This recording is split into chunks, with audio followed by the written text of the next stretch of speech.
बादशाह ने बीरबल से कहा, बीरबल तुम्हारे भगवान के पास कोई कार्य नहीं होता है, कोई काम नहीं होता है। बोले क्यों प्रभु, क्या हुआ? बोले जब देखो तब भक्तों के लिए उत्पन्न हो जाते हैं, प्रकट हो जाते हैं। किसी भक्त पर संकट आता तुम्हारा भगवान प्रकट हो जाता है। कोई जॉब ऑफ अच्छी सी नहीं है उसके पास, कोई ऑफिस वगैरह नहीं है, बिल्कुल फ्री रहता है क्या? अब बीरबल तो चाटकार थे, बादशाह को दिन में 30 बार पटकनी मारते थे बुद्धि से। बोले महाराज मैं आपको परसों जवाब दूंगा इस बात का। तो बादशाह का एक छोटा सा बेटा था, तो दासी उस बच्चे की मालिश करने आती थी। उस दासी से बीरबल ने बात करके एक नकली पुतला बनाया, और नकली पुतला बनाने के बाद में जो राजा का बेटा था उसको छिपा दिया।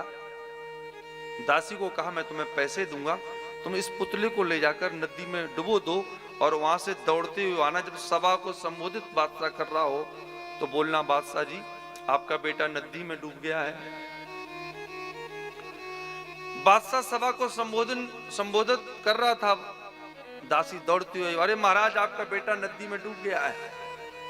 बादशाह एकदम सिंहासन से कूद पड़ा और गया, नदी में छलांग लगा दी, और वो जो पुतला था उसको पकड़ा, अपने सीने से लगा पड़ा, देखा भी नहीं, हे पुत्र करके बोलने लग गया।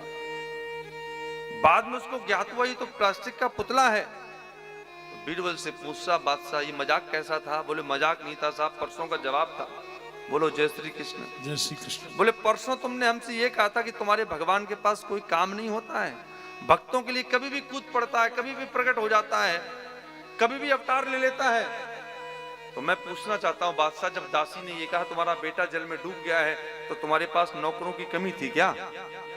बोले तुम पागल हो क्या? जो ख्याल मैं रख सकता हूं वो क्या नौकर रख सकते हैं?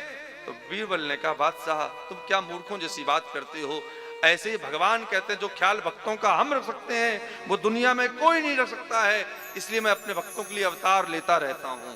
बोलो जय श्री कृष्ण। जय श्री कृष्ण।